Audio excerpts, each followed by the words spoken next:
at the end of this meeting, there will be a video of the recording as well as a transcript. I'm going to mute everybody. As well as a transcript of the chat. And so you'll be able to go back and look at the transcript to see things that were chatted, and you can play back the video. And so we have that. So I just wanted to show you those two things. So if you'd be willing to just say your first and last name is here, that gives us another way to kind of remember who is here, and we can see if you're on our email list or not. So we have those things. So what we're going to do is we're going to quickly throw you into a breakout group. Let me see if I can find that option. There it is. And so I've got the option as the host to create breakout rooms, and I can, it'll randomly assign you to a breakout room, or I can individually place you. And so I love the random component. I use it all the time in my live Eurythmics teaching, where we're all walking around, conducting and stepping and whatever doing we do as we sort of noodle in around each other.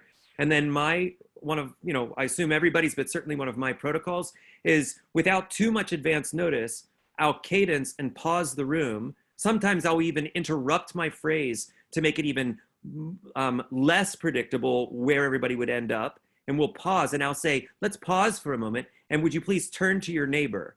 And at that point, we find a random partner, which is a lovely way to get to work with new people. And when working with the more immature, when I was doing a lot of work with high schoolers, it was a way to keep them from always gravitating to their best friend. And so we would just pause and say, who is your neighbor? And they'd turn to their neighbor. And so now in the breakout room we're say 5 to 6 people in a room, these are your partners. So I say, create the breakout room. And now you have to select, you have to move yourself to a room. So go ahead and click your room. And then when you're done introducing yourself, come on back. Everybody introduce yourself to your neighbors and then come back. Oh, wait, here it comes. Sorry, I didn't do it yet. Now I'll do it. Now you've been invited to a room. And so click the room, introduce yourself. Hi, Ginny Latz. It looks like you and I are in a room. I'm going to put you in room 4. Good.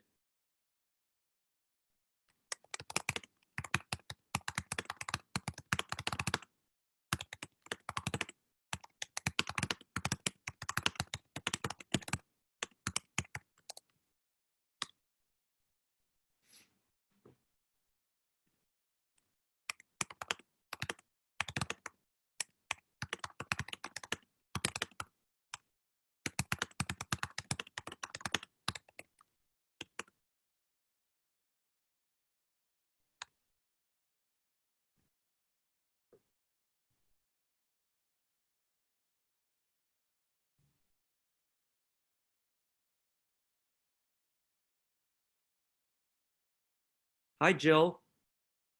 Did you have a chance to hear everybody in your room speak? Oh, you're on mute. You'll have to unmute to talk to me. We just said our names. We didn't say much Okay. Very good. Where are you? about each other. where are you zooming from? Ipswich, Mass. Very nice. And what do you do? What do you do in Massachusetts? I teach little kids. I studied Delcros a long time ago and put it into my music and movement teaching for preschool developmental work. Sure. Well, it's very nice to meet you. Nice Hi, to meet you too. Hi, Ashley. Hello. Are you the Pittsburgh teacher? I'm Mr. Mo's student That's what I teacher. thought. Yeah. Where are you from? Where did you grow up? Penn Hills. Yeah, sure. What high school did you go to? Penn Hills. Yeah. Welcome. Hi, Alan. It's nice to see you. There he is. Hello. How are you doing?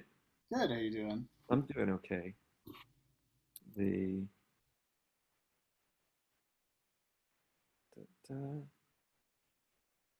Hi, Christy Piper.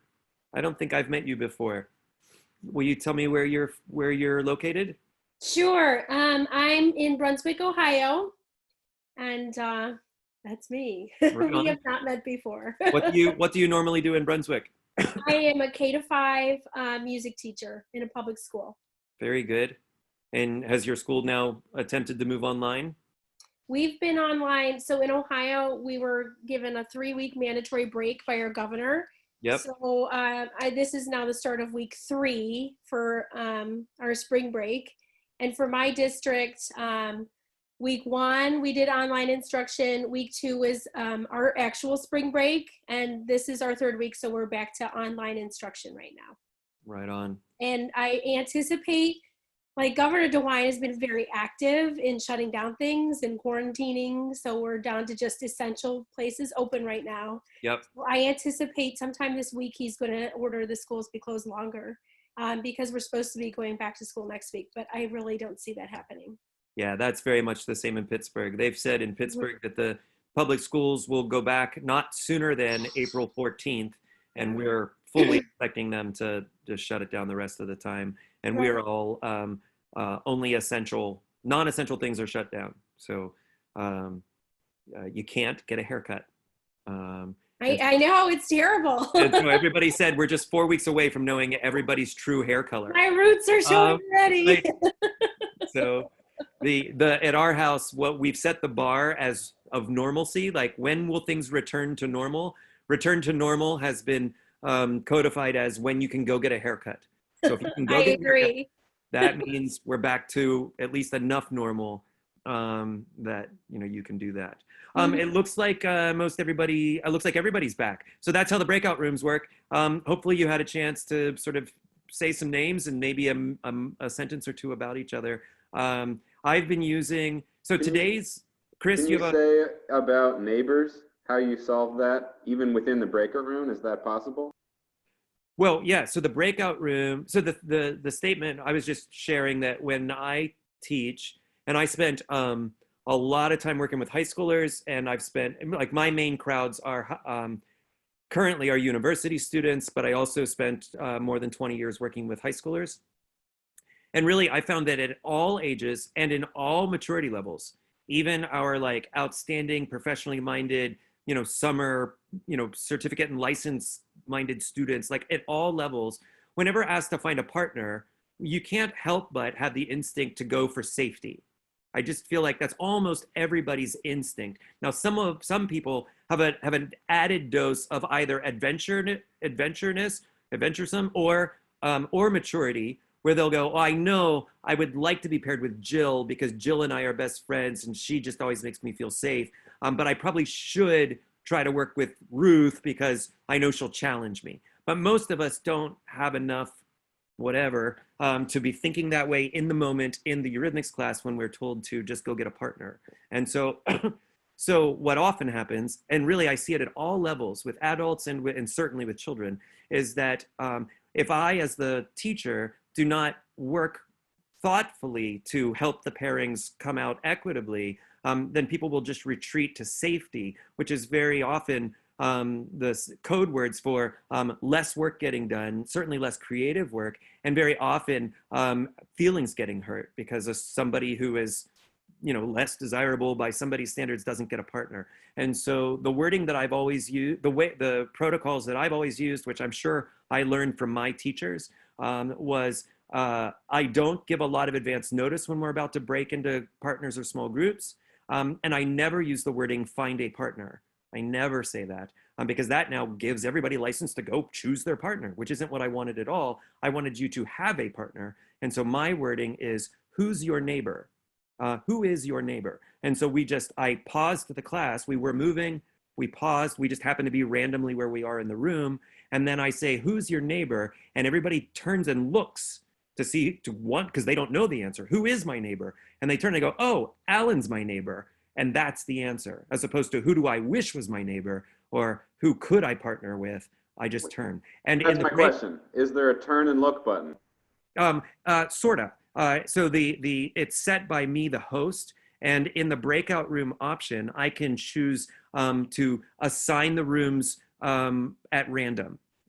And so it'll just randomly look at the crowd of people and it just throws you into rooms. So it's a random grouping. So that's the closest, is that it can just randomly assign you. And then I have a second option where I can intentionally pair people together.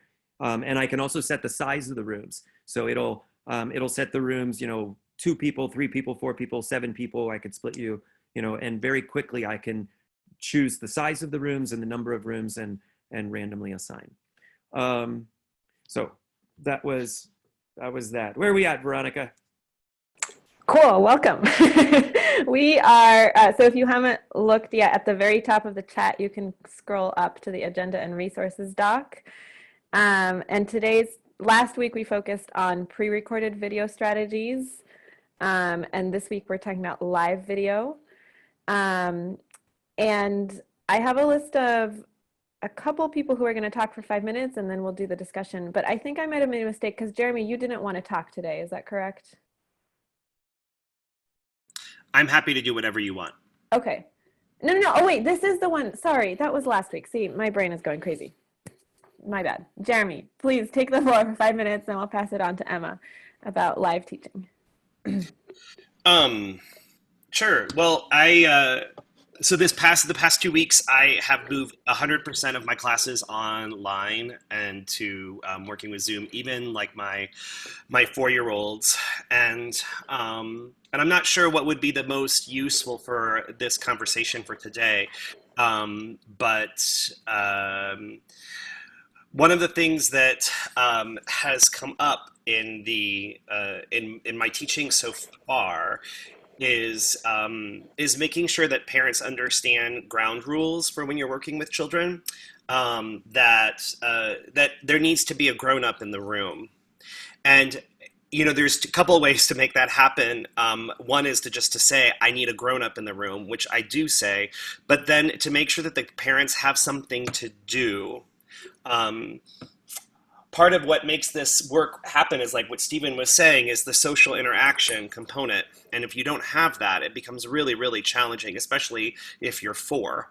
And so to have the parents interact, I think, is really important. So that's one thing that I do in my planning, is to really have specific ways in which the parents are there, not just to push buttons on the computer, but to really interact with the children in ways that are meaningful. And that's sometimes a little bit tricky, because sometimes parents find that what is meaningful to them may not be meaningful to their children, and vice versa. So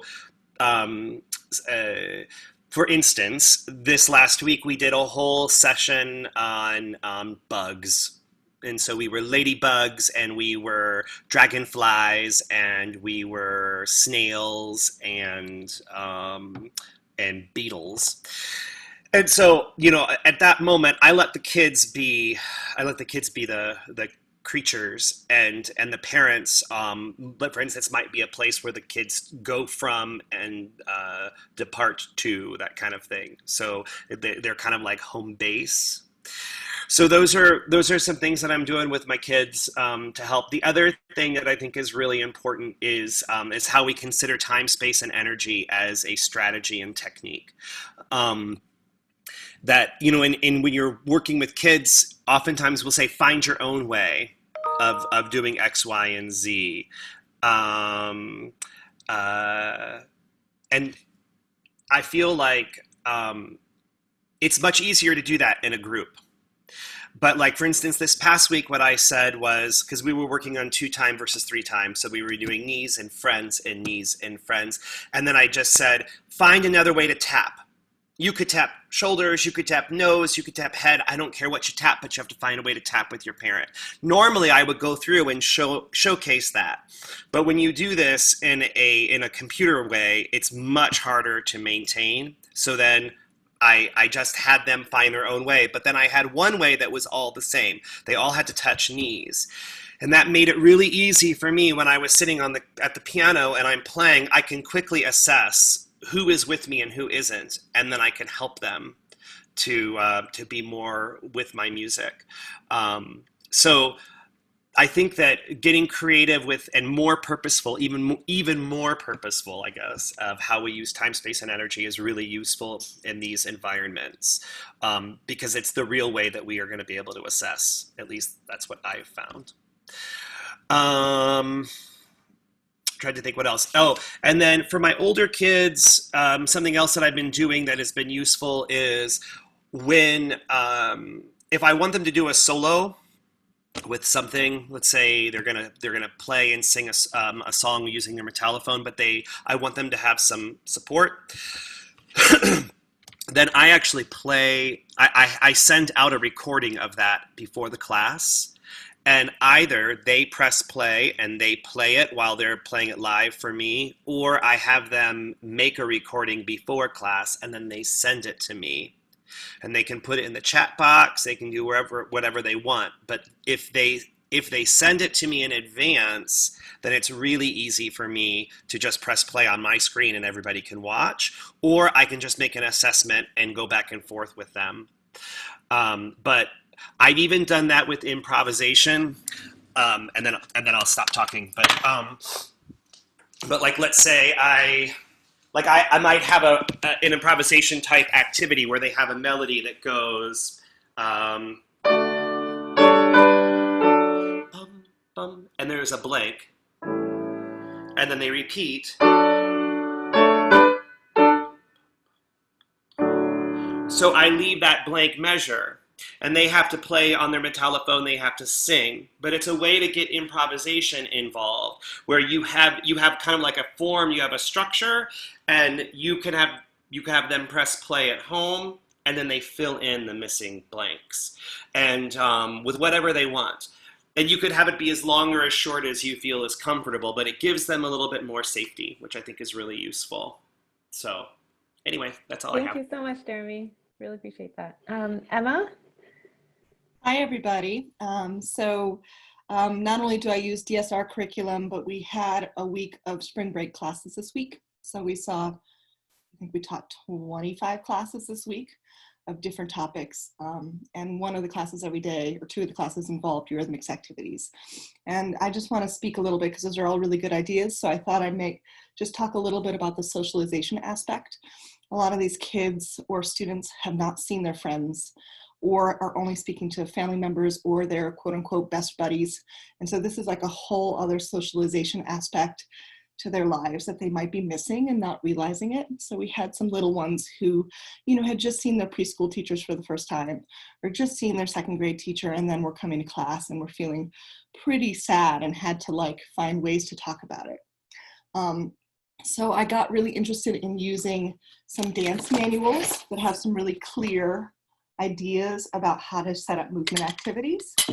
And so, for example, I would do some warm-ups with marching or trotting or tiptoe running and have them make a shape. We were also exploring 2 time and 3 times. So we did triangle shapes, we did straight line shapes, we did square shapes. So some really clear boundaries around that, and also helping them explore their space. So we would point to a new corner in their room, or we would practice making circles that were small. This one's straight from you, Stephen, through Veronica, making circles that are small in their screen, and then with different parts of their body, and taking that out into the room, and then freezing into an interesting shape.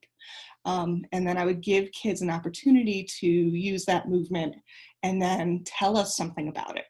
So for one of my classes this week, I actually made it intentionally a little bit more of a start and stop class where I let them share, because I really felt they needed an opportunity to do that. So we were practicing being in an enchanted forest. We were working on the Firebird, listening to some cool orchestral music. And, I gave them each an opportunity to move in their own way, and then we could all try it at home. And it was some of the most creative movements that I've seen. So I was very purposeful about how I warmed them up and the shapes that I was asking for. And then I would stop and notice everybody on the screen use their names. And then we had an opportunity to do our own and make everybody move the way we wanted to have them move, which, unless you know your kids, can be a little bit interesting. So I would be a little careful there, but I knew these folks. And then we had an opportunity to share about it. And it was a chance for them to tell us things. People brought their stuffies to class. They had objects from their home. A second activity that I found that was really, really fabulous was having some sort of a percussion instrument and asking them to bring a different one each day from their house. So whether it was a pot or a pan, or, you know, one girl had found a glass that made a beautiful, interesting sound. And so we did a high-low activity where if I was playing low on the piano, they were stepping. And then if I was playing high, they were tapping their drum. And then doing a fill in the blank, similar to what Jeremy was talking about, but with their drum. And so these are activities where they're all muted, but they can hear my piano playing. So a quick note about the technology piece. As the host, you can have the power to mute or unmute everybody with some varying of success. But I just wanted to bring one other thing to the table here that I found to be super useful as my week went on. I realized that these kids are at home. They're probably centered around what their parents are doing, obviously, for the week. And I wanted them to have an opportunity to hear a lot of different types of music. So at the bottom, you have this share screen. But if you click on it, you'll see that there are basic and advanced options. So if you click on the advanced option, you can actually share your computer sound only, which I'm going to do right now. And then you can play something. So I'm going to play you guys a little something, a little piece here. And you should be able to hear my voice and this as well. And so this is a really 4x4 fiddle tune, Hamlin, Devil, and the Straw Stack, and I'll share some of these. So I did a 4x4 exercise where they had a tap on their knees, clap, tap with the computer or with a friend at home, and then take 4 steps, for example. And then we expanded and we contracted that phrase. And I had different music that we explored, and we repeated that exercise throughout the week. I found things that were in 3 time. We tried that. And so that was a really fun way to involve parents and to get them moving in their space in a neat way, and to ask them for sets of 4 of their own motions. And so I found that that was a really great way to incorporate recorded music that was beautiful, and also allowed me an opportunity to play something and give them directions close and watch them, which, you know, we can do at the piano, but if anything happens, you knock your mic over, you realize so-and-so can't hear you. Sometimes there's a lot of things. So that's gave me an opportunity to interact in a different way. So I can share some of the fun recorded music that I found, but you can do that same thing and show your screen so that you can show them the orchestra. And so for us, that was a really neat way also to see different instruments, look at different styles of music, etc. So thank you so much, Emma. Yeah. Thank you. So Manuel is not here, but Stephen, did you want to share what you did with your students this week a little bit? I can. So, I mean, some of us, if you've not been in all these meetings, there are a couple of our colleagues like Jeremy and Emma who have both been doing different versions of online things for some years now. And so they already have lots of experience. This is brand new for me.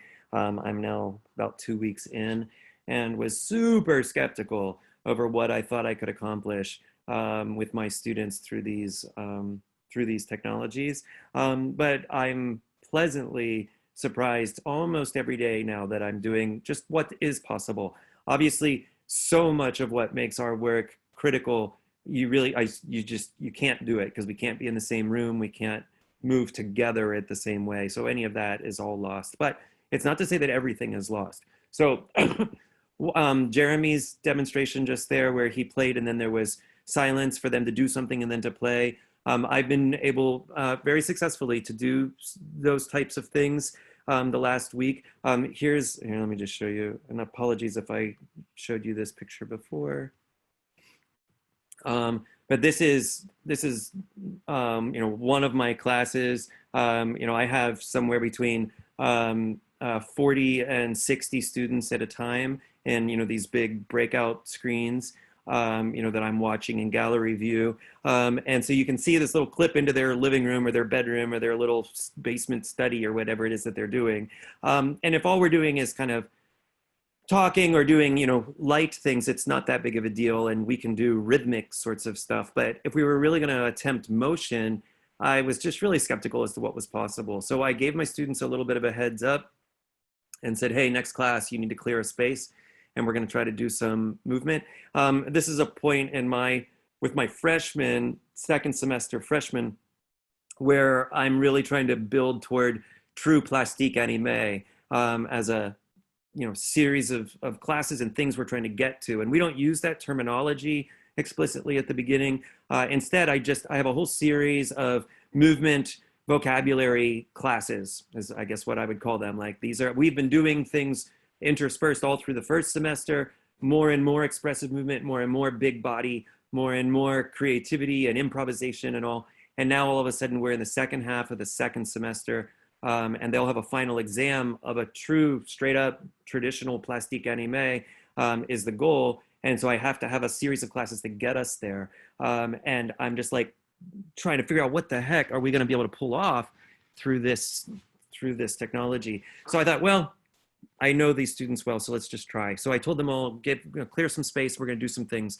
And what I was able to do was to give them a series of prompts and then just act like, oh, of course you're going to do this and it's not that big of a deal. And they totally did it. They totally came along. And so I think they came along about as well as we could have asked. The little beginning of the lesson this week last week on Wednesday is we started, I just said, show me 4 poses, pose 1. And then everybody like struck a stand. I made them stand back just as Emma and Jeremy had sort of said, spend a little bit of time to get your camera angles, refined a little bit. So we took just a minute to get our camera angles down. And then I said, I want to be able to see at least knees to head for what we are about to do. And so with everybody then standing back, I was like, show me 4 poses, pose 1, and then everybody struck a pose. Pose 2, we struck a pose. Pose 3, we struck a pose. And then we repeated, show them to me again. Show me pose 1, pose 2, then I did them in out of order. And we did. And then immediately you see students like wrenching lazy boy chairs a little bit further to the left. And because some of these students have a nice little space in their dining room where they could work. And others of them are truly at the foot of their bed. Like they have probably like 4 square feet that they're working in. And that's what we're working with. So they're working on that. And then we were able to take those isolated poses and use those as the inspiration for big body gesture. And then we linked big body gesture and turned those into phrases. And then we composed movement, what we called a movement phrase song, which really what it is for the purposes of that assignment, it was 4 phrases of gesture only, no sound, just silence. 4 silent gestures that could be linked together to make a little improvised song. Now composed song, because they started with improvisation, eventually set it. And so we did that, and that was successful. And the students were like, totally up. Now it's helpful that I know these students and we worked together for many hours, but I was still not convinced that we'd be able to pull it off. So we were able to pull that off live in our class, and they can see the gallery view that I can see. And so they can all see that everybody's doing it, even though they're such small little windows that nobody can look at you so directly, especially if you're also moving. I, however, as the host, as the teacher, I really felt like I was able to watch individual students and give quite a bit of attention to what they were doing and to see how in or out of the exercise were they. And on the whole, I was really very encouraged by what we were able to do. We then took that and we spent a whole class messing around with improvised motion and talking about phrasing and composition and all of that. And we went to breakout rooms and everybody showed each other their poses. And then we came out of the breakout rooms, then we went out into new breakout rooms and everybody showed their phrases. And I gave them ways to sort of critique each other and discuss. I mean, we were able to use all of that quite well. Then I gave them an assignment, which was take I'm going to send you to new breakout rooms. You'll each get a partner. You're to do the following things with your partner. Show them your motions that we've just come up with over the last 10 minutes. And then you need to collect the contact information for your partner because the 2 of you now have a shared assignment this week. And what you need to do is with your partner, you're going to go find the app. And there's multiple apps, and we talked about this. But the most popular one is called Acapella, which I think we've maybe discussed here last week, where you can do shared videos, more than one person in the screen at once. And I told them to meet up with their partner outside of my class time, show they're to record their 4-phrase movement song in silence, share the phrase with their neighbor, and then their neighbor needs to accompany it. any way that they can. And what that mostly means is grab your major instrument. All my students are performance majors. Grab your major instrument and find some music that you improvise that matches their motion, which is part of a much bigger conversation. And we don't need to get into all that. You can guess, I'm sure. But anyway, the point was, I'm just going to throw you to the wolves and assume you can do this. And I was fully prepared to come back to class today and to be like, yeah, sorry, no harm, no foul. We'll just pretend I never asked you to do that because that was way too hard and life is confusing and you all don't know how to do stuff. Instead, I got back the best, coolest little clips. Here, let me show you one. Let's see if you can hear what so can you hear this? Let's see.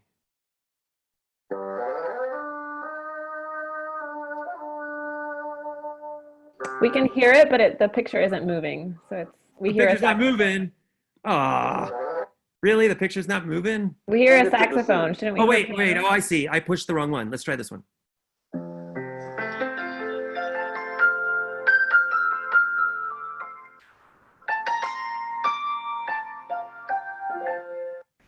Could you see that one? Okay, here's the bassoon. Let me switch. Hold on.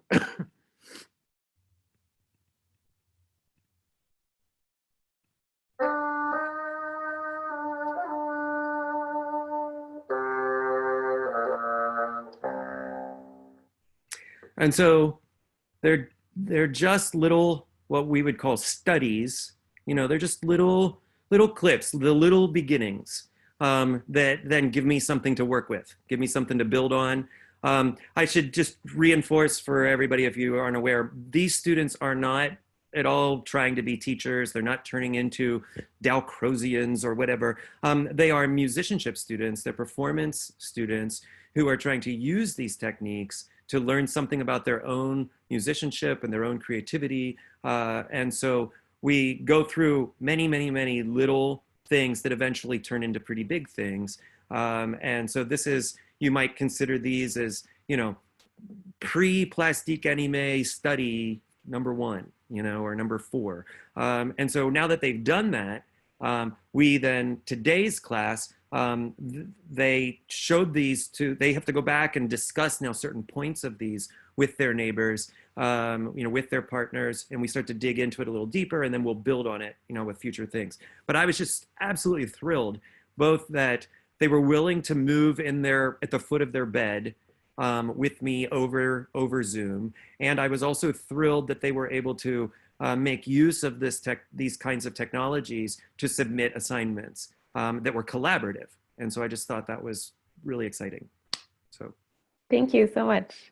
I have to say, it's really cool to watch the gallery view of people light up with smiles and like a little bit of moving around whenever something cool gets shared. It's like a nice feedback for all of us. So at this point, we're gonna just open it up for questions, and you can either raise your hand and Stephen will call on you, or you can type in your question in the chat. And yeah, we'll just keep discussing for about 20 minutes. So who's got something to share? Hi, Jill. Unmute and tell us what you're thinking. Stephen, when you're doing all that wonderful stuff, what are you doing when they're doing that? Are you giving examples? Oh, well, I'm watching them. So for instance, I see. So yeah, so what I've got, I'm seated right now. And I think I can do this quickly. I'm gonna, hold on. I hope this doesn't screw up my internet connection. If I disappear, I'll come back. I just unplugged my Ethernet and forced my computer to switch over to Wi-Fi. So one thing I've done is I've turned into Ethernet. I mean, I've tried to jack in when possible so that I can fix my lag. Hold on a second.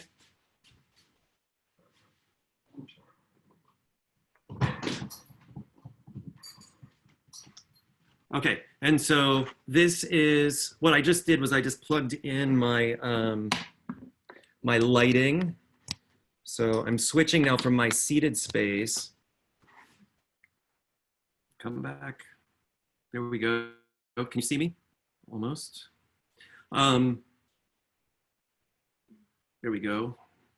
So if you see, my lighting is shifting.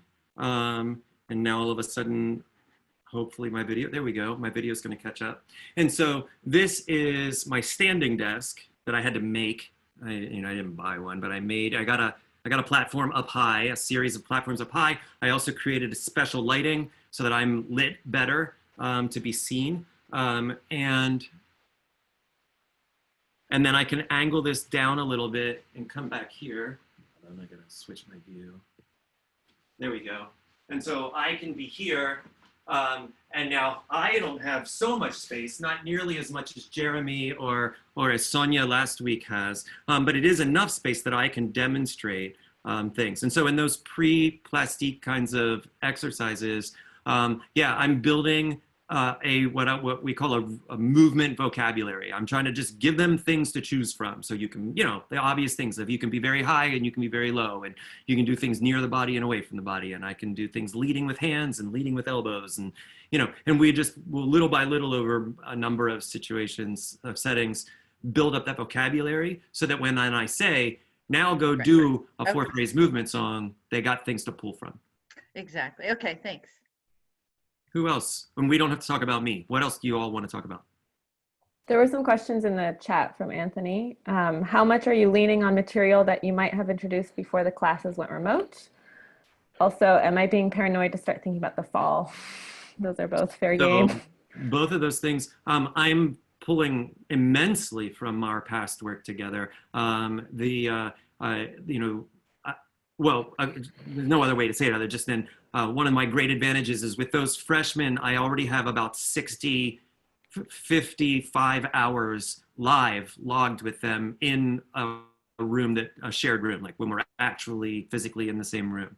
And so we have a lot of hours already logged. And so I can, because of those experiences, I can just be like, and do it. So today we did canon work, just like Jeremy was demonstrating, where I sat at my piano and I said, do it, walk around as much space as you have in your room. And some of them were walking these teeny little circles at the foot of their bed, and others of them, had a little bit more space to walk. But because we've done that work before, I can ask them to do that here online.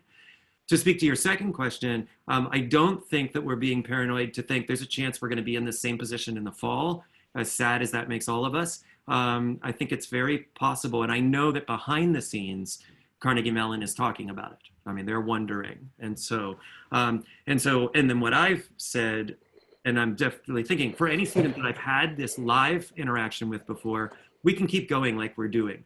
But I have no idea how I would introduce anything new to a new student through this portal. And so I think we'll have great reason to keep this conversation going if we're all stuck in the room again, online with new students. I just can't imagine what will we do? How would I just don't even know. And so Were you gonna speak to that? Yes, so we saw about 55 students a day this past week for our online spring break classes, because we opened it up to across the country. So we had people from California all the way to Brooklyn. And it was very interesting to figure out, how do I connect with these new students? And so I found that time at the beginning of class, like what we did with a breakout session, creating some sort of activity where they can unmute themselves and share something, making sure that they have the links to be able to join early so they can chat with each other a little bit beforehand and introduce themselves. One thing I think you guys have covered, but I didn't mention, was that I always had a colleague who was the tech person, who was the host. And so they were able to mute or unmute everybody.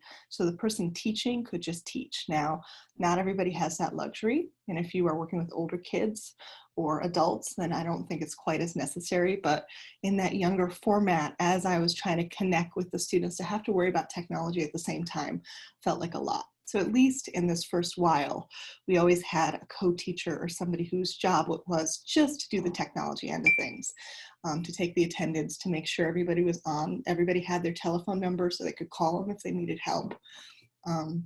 They were in charge of hitting record to record the session.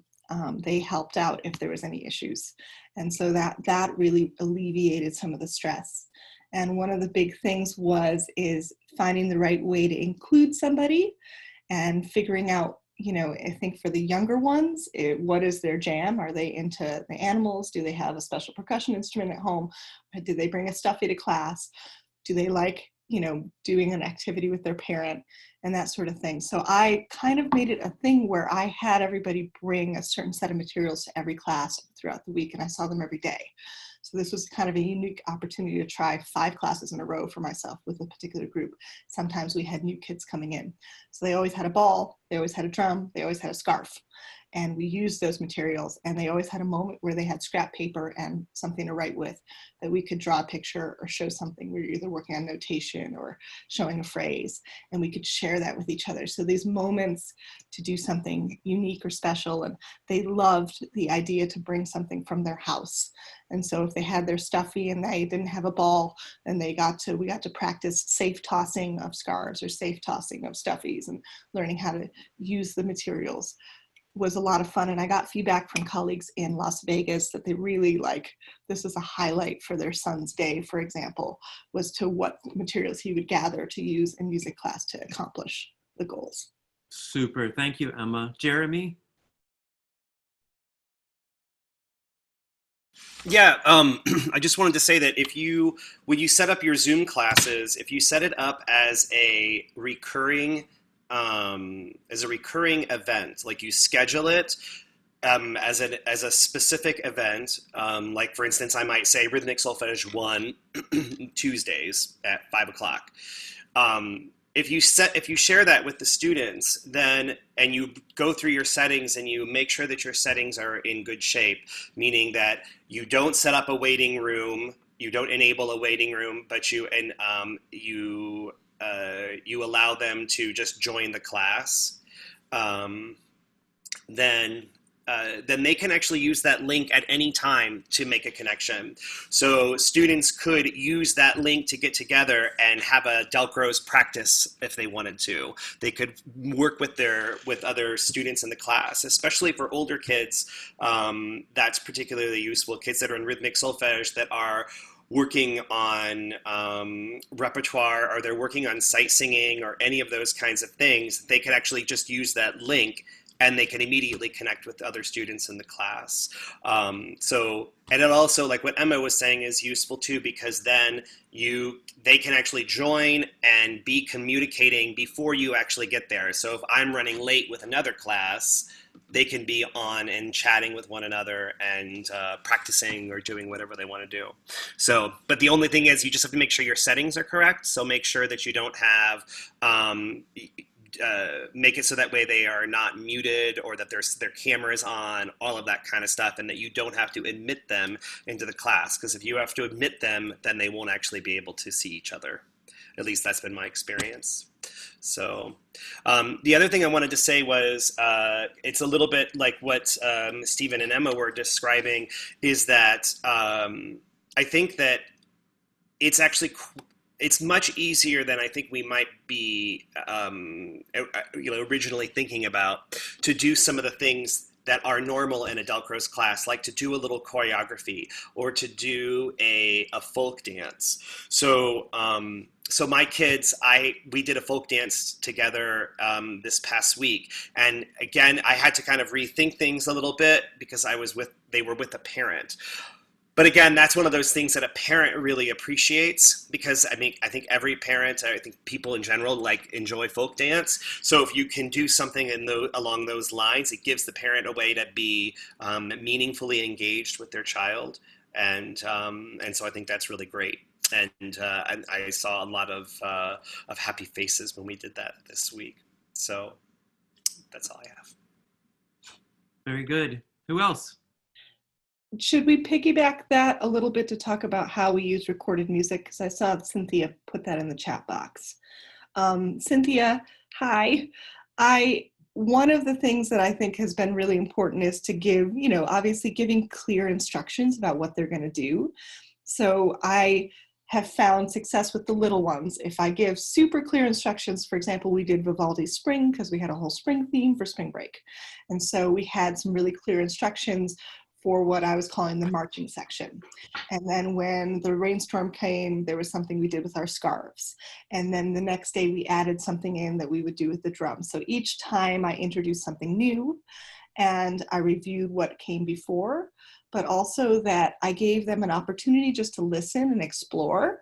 But as we know, if you tell somebody they can do anything, usually they're going to do nothing because it's too much. And so I Right. was very, very specific about what I asked for and when I asked for it. And then I would give them a little opportunity somewhere in the music with phrasing to be like, okay, try your own thing. And then I brought them back to what we were doing. So I had some moments where I let them be free. So the kids who were chomping at the bit to try and do that were allowed to express themselves. And the kids who were feeling apprehensive could follow what I was doing. And then we would come back to our marching, or we would come back to our partner work with our parent. Right. Really, what I wanted to know was technically, how do you play the recorded music in a class? Through what system? Okay, I'm not sure if you caught what I did a little earlier, but there's a share screen option at the bottom of your screen. And if you click on that, there's a way to share your computer screen under the advanced, or your computer sound under the advanced settings. And so there's actually a way where instead of it trying to feedback through your microphone, it's just sharing the internal sound from your computer. So it's a clean sound for the class to hear. All right, I'll look at that a little bit. I'm just going to jump in on that because Emma and I did some testing of the levels. And so at first when she had her YouTube video on, it was really, really loud and her voice was very quiet. And I found it really frustrating because I wanted to hear her. But when I increased my computer volume, like the music got louder, her voice was still way quieter. And it was like, I'm not in control of my own sound. So it was kind of stressful. And so what Emma found for the settings is that actually the YouTube app and her computer sound have to be way down low. And that's when her voice comes out on top of the music giving instructions. And it was also like, she had to be right by the computer because when she stepped back and was showing her movement, like we lost her speaking. So I would recommend testing. There's ways to play around with that, but that's, I think, when it's useful to have a parent nearby who can give you some feedback, or to have a colleague who can hop in with you and say, yes, that works, or nope, we can't hear you. So I had to be much more considerate about clear instructions, show. Come close while people are moving, give some feedback if I want to, etc. So I had to think that out. And I have to say, you know, I plan a lot for my classes, but I spent a lot more time really planning each step out in a way that I haven't had to do in quite some time just to figure out this format, as I know everybody is doing right now. What else? Who's got something else you want to discuss? We got a couple minutes left. Anyone? Has anyone thought about trying to make a composition where latency wouldn't matter? Like you could improvise live, and as long as your rhythm isn't a concern of the improvisation, we really still could improvise together. Did you find this? Yeah, there's I should know off the top of my head because it's come up twice in my last week. But there are compositions now specifically for Zoom, for instance. There are some of these being generated as we speak, I know. And then there's also some historic pieces, pieces that were way before now that were written with similar sorts of things in mind. Apologies, I'm not sure the citations. But there are people playing around with it, and there are some nice parts of it. And really, even just when I've done the little bit of I'm at the piano and I'm playing and my students are moving and I can see them all moving and they can all see each other moving, but we know we're not visually in sync with each other. I mean, there is something, I don't know, kind of beautiful about it if you just, catch it with the right eye. So,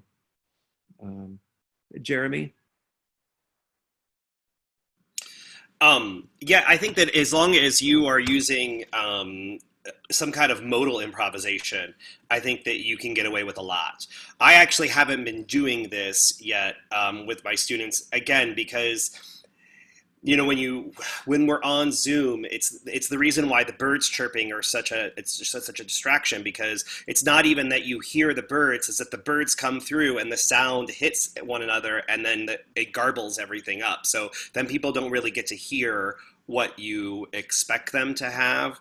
So I think that's the one thing that I think is really tricky about that, because we won't be able to hear each other in the same time. Do you know what I mean? And it's not even so much that it's late, it's that all of that sound goes through and it just garbles everything up. So like I said, I've had way more success with giving the kids some kind of a recording or something like that they use in the classroom, and then they play in the at home and then improvise over the top of it or alongside. The one thing that I will say though that's been tricky for me is that I'm having very varied success with that function if the people are using a laptop versus an iPad versus an iPhone. Like, for instance, if people use an iPhone, what I'm finding is that I actually won't be able to hear the recorded music section. So, Cynthia, this might be something that you'll have to carefully consider with your students when you do this. And because what I kind of want to do is I want to make sure I want to be able to hear the music underneath to see how they're adapting to it, because that gives me important information when I assess what's going on. But like for one student who was using the iPhone, I couldn't hear my part, although they did a great job, so I was lucky. It worked out, it was fine. But if they are struggling, then you don't necessarily know why they're struggling. So again, all of this part to me is just the part where we all have to just throw ourselves in and say, we're going to try it and we're going to see how it works. And like Stephen did that and that one exercise, and it worked out great. And there's so many wonderful things that the students were able to do. So super. But then sometimes you're going to do it and it's not going to work out, and you just have to be patient with yourself and with the student. Remember that they're in it with you and they're just figuring it out too. I have found teaching live that my pacing is so different, needs to be so different in the online space compared to in the live space. In my first week, I was getting through about 1/5 the content online that I would have normally been able to get through in the room. You know, I had barely finished kind of 1 of 5 exercises, and all of a sudden I was completely out of time, you know, for like a 50-minute class. And so I've been just noticing how my pacing has to change as I'm getting a little closer at it. So I don't know if other people are have ways of describing. I mostly just am like having to feel, it feels very abrupt, is what it feels like as I'm teaching. Like I just have to be abrupt. I just got to like do the next thing, jump on, do the next thing. Whereas live, I think you get this, you can really feel the ebb and flow of the room, and you can make these like slick little shifts from moment to moment. And here in the Zoom space, everything just feels much more abrupt, which is just, but if I'm not abrupt, then I never, and I keep waiting for like the organic little shift from this moment into the next moment. It just takes like 5 times as long. So. Did it increase a little bit and like in the second week for you, or? Yeah. I'm getting better at it. That is better at matching. Let me say, I'm getting better at getting through the content I would like to get through. And a lot of that just has to do with me kind of having to just force myself to ram myself. It's less, I bet it's less jarring for my students. They're probably really happy that I'm finally moving it along. But for me, it just feels like I'm having to rush to get everything, you know, to get to the next exercise. And I think it's maybe at least partly because I'm not getting the feedback that I would be my cue. You know, normally my cue to do the next thing is that I witness the class doing their thing. So I got the cue, so there that permits me to move on. And in this space, it's really hard to feel those cues on my end. And so I get stuck in these loops of waiting for the cue. I'm like, oh crap, I have to cue myself. Get on with it, Neely. Right. So I've been watching some of these online comedians who are just, you could tell they're super uncomfortable without the audience to give them feedback. Right. And I feel like this is the same way. Some are better than others. And the ones that are better are the ones that just keep on moving. Like what you said, I feel like we're more of a TV show than we are an interactive. I mean, still interactive, but more like Dora the Explorer, like, all right. Yeah. So I don't know, that's interesting. Yeah, I think there's a fair bit of that, honestly. And I mean, it's nice that we can see faces light up, even if it's if it's a second and a half later, and I can see people sort of get their bodies moving. Like I get a little bit of feedback, but it's just so little compared to when we're in the live room. Okay, I'm going to call on Anthony because there's a chat conversation going that I think is important for all of us to hear. Anthony, go. Oh, hey. So I was just thinking out loud on the chat about that, like maybe we should actually try to have a Eurythmics class like in this session, not now, but maybe like next week or something. Maybe have somebody like Stephen or Emma or Jeremy teach a Eurythmics class to us, because I would love to like experience what it's like to take a Eurythmics class in this format, because I never have, and most of us haven't. And like that's how I learned to teach Eurythmics, was from taking Eurythmics. As I hope just about everybody else had that same experience. And so we're trying to do something that, we've never actually taken the class. I just think it's like, that would be the most helpful thing to do. And again, I'm just worried that we're going to be here in the fall and that we might actually have to learn how to do this, for real, and not just like patching the holes as we go. But like, that would be, to me, like if we're going to learn how to teach in this space, we've got to learn how to inhabit this space. I don't know. What do you think? Thank you. Well said. I think it would be good. Maybe a couple of us can do 5 minutes rather than one long form class. I'm sure it would be useful for all of us to sort of try to be on the receiving end, which I have not been. I have not taken the online class at all. So if a couple of us, offered up, here's a 5-minute little exercise, doesn't have to, actually, I would vote for they being the most common, the most standard traditional types of things that we can come up with, rather than it being an exercise in check out my latest, greatest pedagogy. It would be, no, this is the closest we can get to the most traditional things we do.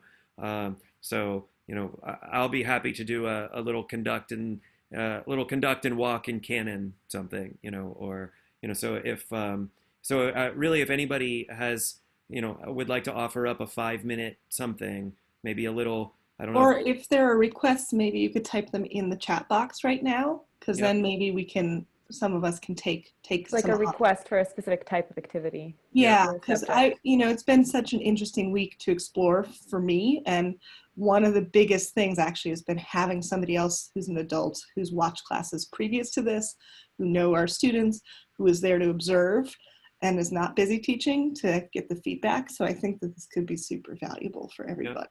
Jeremy, maybe you would consider offering maybe 5 minutes of solfege, just a little bit of singing across. Sure, I'm happy to do whatever would be useful across the screens. I'm trying to think what also, we at the DSR, we've always had online classes on Sunday afternoons. But I'll tell you, the game has completely changed because we've started to use Zoom, and the idea that we can all be here communicating face to face. Last week, so we're technically on spring break right now, so I'm not doing anything except for putting my feet up a little bit. But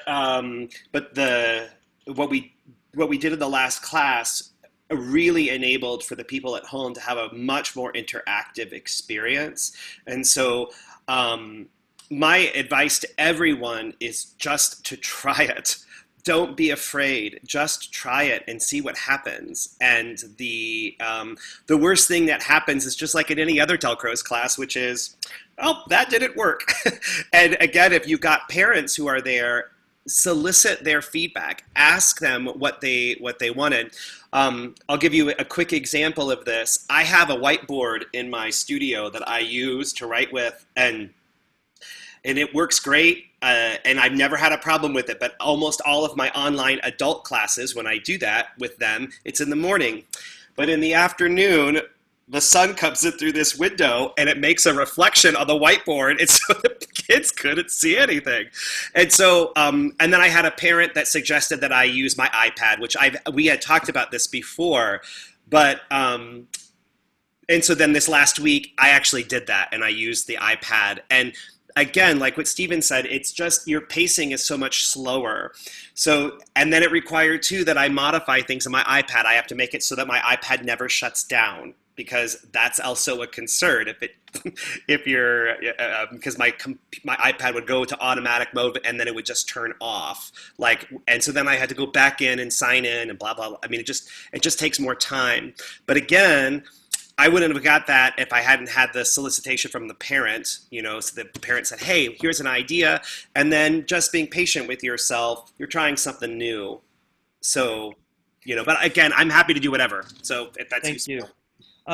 you. Just one more side note in case you all aren't aware, there is in your sharing screen a whiteboard option in the app. And so from here, can you see my whiteboard? Yes, no? Yeah. And so, so you can write this way. And if you have an iPad with the Apple Pencil or pen or whatever it's called, you can do even nicer than this, so there's, I can. All right, everyone show a movement that demonstrates the lines you see on the screen. I didn't know you could write on my whiteboard. Who's doing that? I didn't know you could do that. Can you? Oh yeah, my kids taught me that. The second graders we're on it. I was like, oh no, how do I take away your power? I didn't know that you could write in. That's so cool. And so another tool, and again, if it's something like an iPad where you have I'm trying to write with a trackpad on my, on my laptop, but with an iPad and an Apple Pen, I really could, make it look a lot like my chalkboard normally would. All right, I'm taking your whiteboard away. That was me. I'm sorry. I was having too much fun. No, that was really fun. I had no idea you all could join in. Our kids also taught us that last week, and it's one of their favorite things that they can do. Great. That's great. Okay, well, I think we're about at the end here of our assigned time. We want to be respectful of people's time. I have a few announcements. Perfect. So if you didn't get an email directly from me, that means you're not on my mailing list yet. So please type your email in the chat box. The Google Doc has shared editing power, so please feel free to add any resources you find directly there, or you can email us and we'll get them added. A lot of people there's about 80 people now on this mailing list, and many people write back and say, I watched the recordings. Thank you so much. So if anyone does watch a recording at some point in the future, I think it would be useful to have notes, because who has time to watch an hour-long video? It's just really overwhelming. And so if you happen to watch one of the old recordings and would be willing to contribute some written notes of tips, I think that would really help. Maybe with timestamps.